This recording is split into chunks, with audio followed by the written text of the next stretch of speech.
I regret throwing my marriage away and divorcing my husband. I 30F divorced my husband 34M around 3 years ago.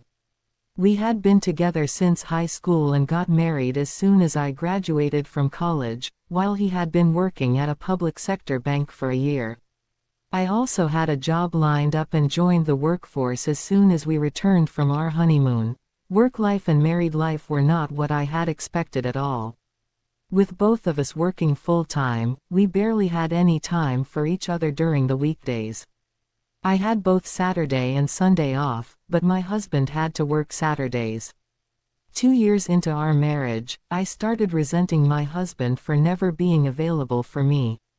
I don't know why I felt that way, but my mind convinced me that now we were married, he had lost his attraction towards me.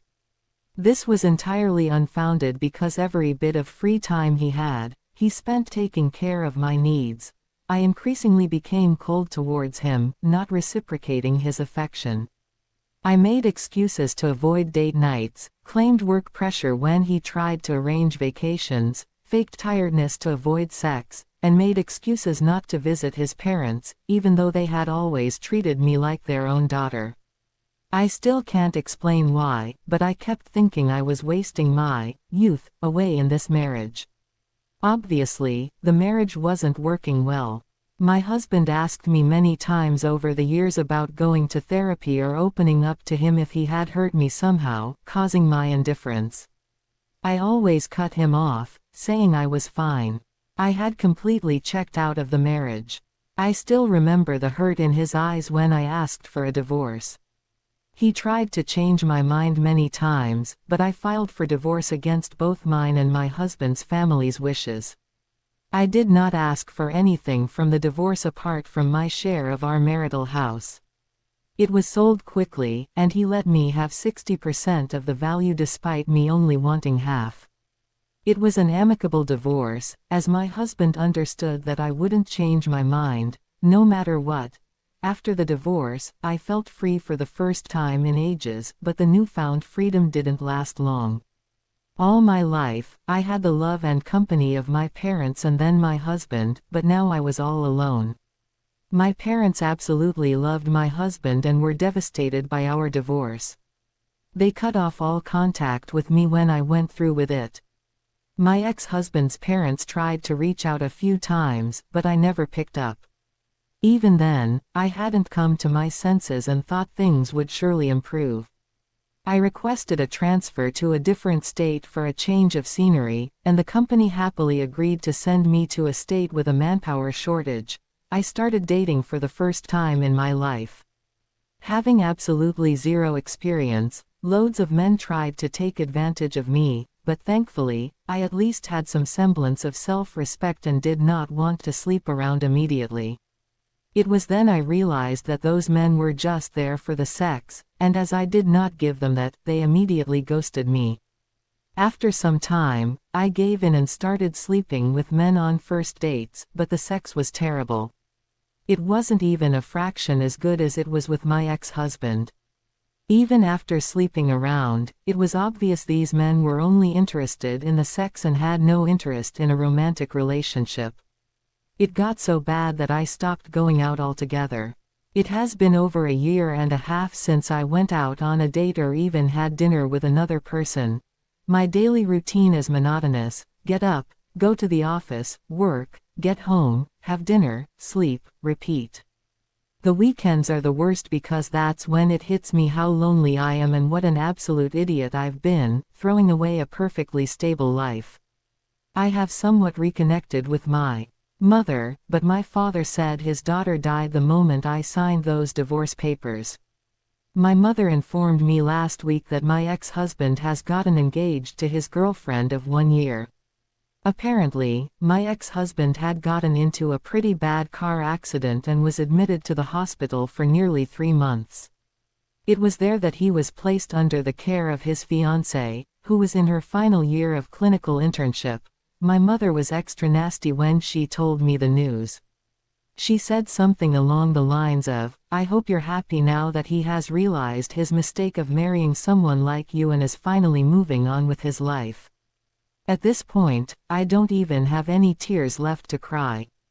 I'm all cried out after almost a full year of crying myself to sleep every single night. After what I've done, I don't even have the nerve to reach out to him to congratulate him on his engagement and maybe ask for forgiveness. All I feel is constant headaches and dull pain throughout my body.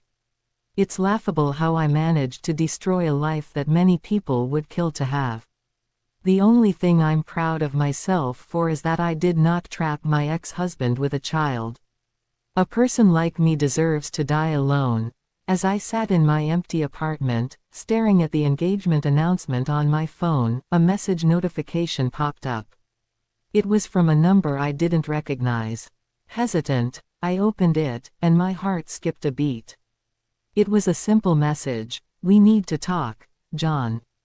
The message from John left me paralyzed with a mixture of hope and dread. I hadn't spoken to him since the divorce, and seeing his name on my phone screen brought back a flood of memories. My fingers trembled as I typed a response: "Hi John. What do you want to talk about?" Seconds felt like hours as I waited for his reply. When it finally came, it was just as brief: "Can we meet tomorrow, 5 p.m., at the cafe near our old apartment?" I agreed, my mind racing with possibilities. Did he want to reconcile? Or was he reaching out to tie up some loose ends before his marriage? The next 24 hours were a blur of anxiety and anticipation. The cafe was the same as it had always been, a small, cozy place with mismatched furniture and the aroma of freshly brewed coffee. I arrived early, finding a seat in the corner where we used to sit. As I waited, my thoughts swirled with regret and longing. John walked in exactly at 5 p.m. He looked the same yet different, more mature, perhaps a bit tired. He spotted me and approached with a hesitant smile. "Hi," he said, sitting down across from me. "Hi," I echoed, unsure of what else to say. There was an awkward silence before he spoke again. "I know this is sudden, but I felt like we needed to have this conversation. I wanted to tell you that I'm getting married, but I guess you already know that." I nodded, my throat tightening. "Yes, Mom told me." He sighed, looking down at his hands. "I wanted to explain things, to give you some closure. When we divorced, it broke me in ways I didn't expect. I tried to move on, to find happiness again. Meeting Emma was a blessing. She helped me heal. I could feel tears welling up, but I blinked them away. I'm glad you found someone who makes you happy, John. You deserve that." He looked at me, his eyes filled with a mixture of sorrow and compassion. "I wanted you to know that I don't hold any grudges. We were young, and we both made mistakes. But I also wanted to tell you something important: Emma and I are moving to another country. She got an incredible job offer, and we're leaving next month." The news hit me like a punch to the gut. John was not only moving on but moving away.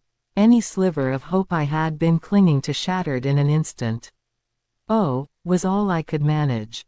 "I wanted to see you before we left," he continued, his voice soft. "I wanted to make sure you were okay and to tell you that despite everything, I wish you the best. I hope you find happiness too, one day." The tears I had been holding back finally spilled over. "Thank you, John. I'm sorry for everything. I never meant to hurt you." He reached across the table, taking my hand in his. "I know. And I forgive you." We sat there in silence for a few moments, holding hands and mourning the life we once had. Finally, he stood up, and I knew our time together was over. "Goodbye, Jane," he said, his voice breaking slightly. "Goodbye, John," I whispered, watching as he walked away, taking a piece of my heart with him. As I left the cafe, I felt more alone than ever. The weight of my regrets seemed unbearable. I returned to my empty apartment and collapsed onto the couch, sobbing uncontrollably. The reality of my situation hit me harder than ever. I had truly lost the love of my life, and there was no going back. The next few days passed in a haze. I went through the motions of my daily routine, feeling numb and disconnected from the world. One evening, as I was scrolling aimlessly through social media, I stumbled upon a photo. It was John and Emma, smiling brightly, with a caption announcing their engagement. I felt a pang of jealousy and sadness, but also a strange sense of closure. Then, just as I was about to close the app, another message notification popped up.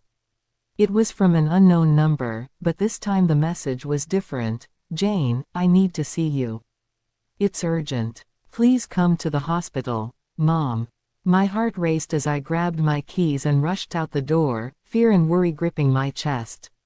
I had no idea what awaited me at the hospital, but I knew it couldn't be good. I raced to the hospital, my mind consumed with fear. What could possibly be wrong with my mother? She had seemed fine the last time we spoke.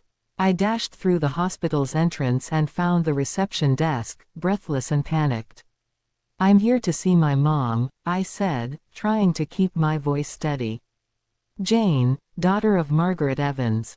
The receptionist nodded and directed me to the emergency room. I hurried down the corridor, my heart pounding in my chest.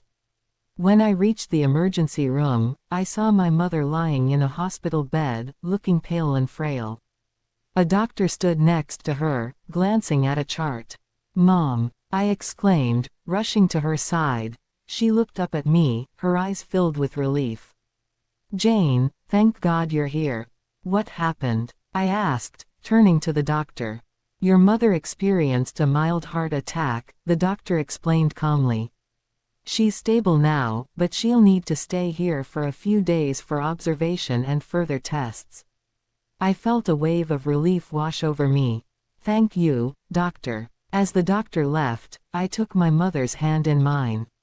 "Mom, I'm so sorry. I should have been here for you." My mother squeezed my hand weakly.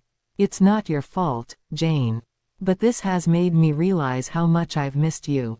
Life is too short to hold onto grudges." Tears filled my eyes again, but this time they were mixed with a glimmer of hope. "I've missed you too, Mom. I want to make things right."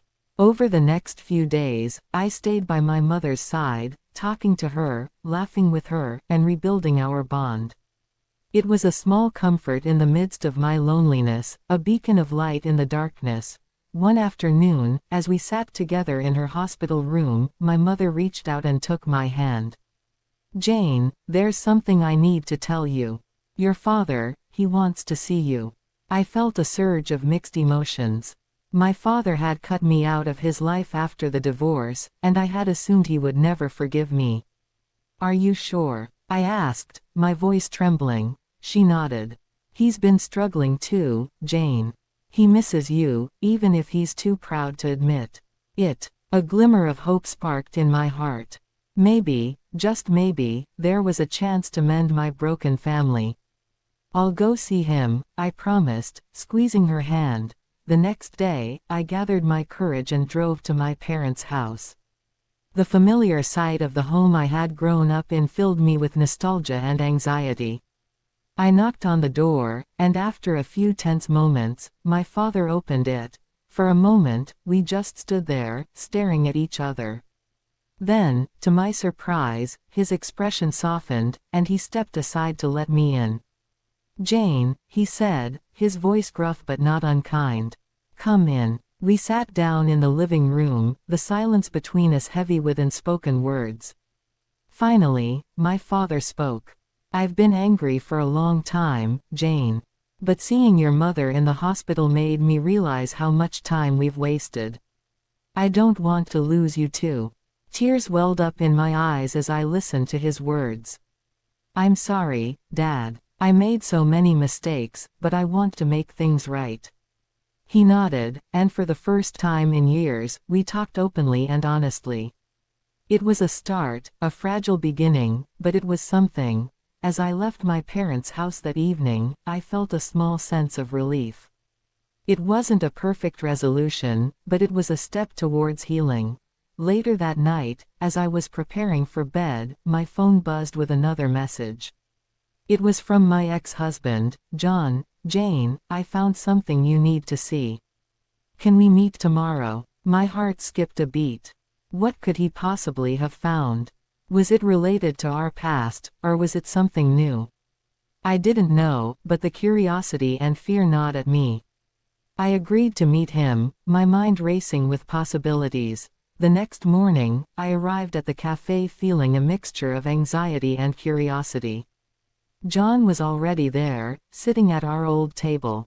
He looked up as I approached, giving me a small, reassuring smile.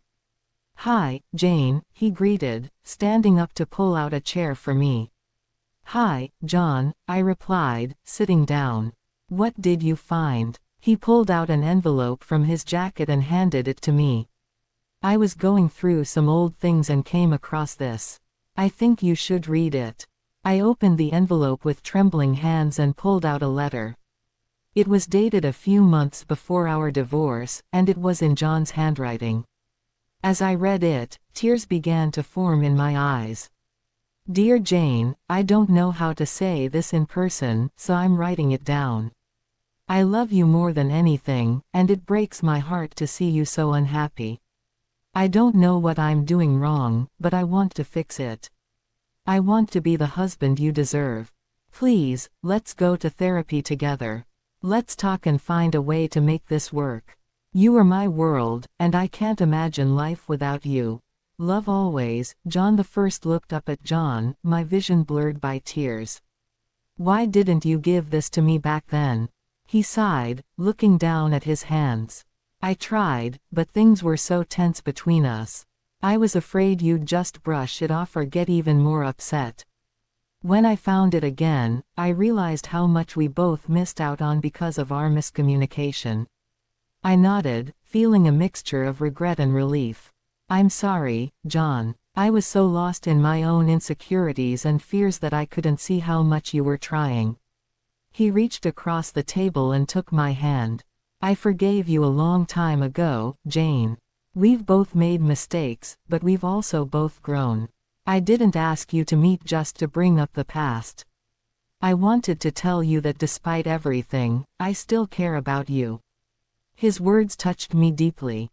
"I care about you too, John. And I'm truly happy for you and Emma." He smiled, and for the first time in a long while, it felt genuine and warm. "Thank you, Jane. That means a lot." We sat there for a while, talking about our lives and the paths we had taken. It was cathartic, and I felt a weight lifting off my shoulders. As we were about to leave, John hesitated. "There's one more thing," he said, pulling out a small, wrapped package. "I found this among our things and thought you should have it." I unwrapped the package to find a small, framed photo of us on our wedding day, smiling and looking so in love. I couldn't help but smile through my tears. "Thank you, John. This means more to me than you know." We hugged one last time, and I felt a sense of closure and peace. As I walked away from the cafe, I knew that while our romantic relationship was over, we had both found a way to heal and move forward. The following weeks were filled with positive changes. My mother fully recovered, and my relationship with my parents grew stronger each day. We spent more time together, rebuilding the trust and love we had lost. One evening, while visiting my parents, my father surprised me with a family dinner. As we sat around the table, laughing and sharing stories, I felt a warmth and happiness that had been missing for so long. It was as if the past few years of pain and regret were slowly being washed away. Just when I thought the night couldn't get any better, my mother handed me a letter. "This arrived for you today," she said with a knowing smile. I opened it to find an invitation to John's wedding. Along with the formal invite was a handwritten note from him and Emma, expressing their hope that I would attend and share in their joy.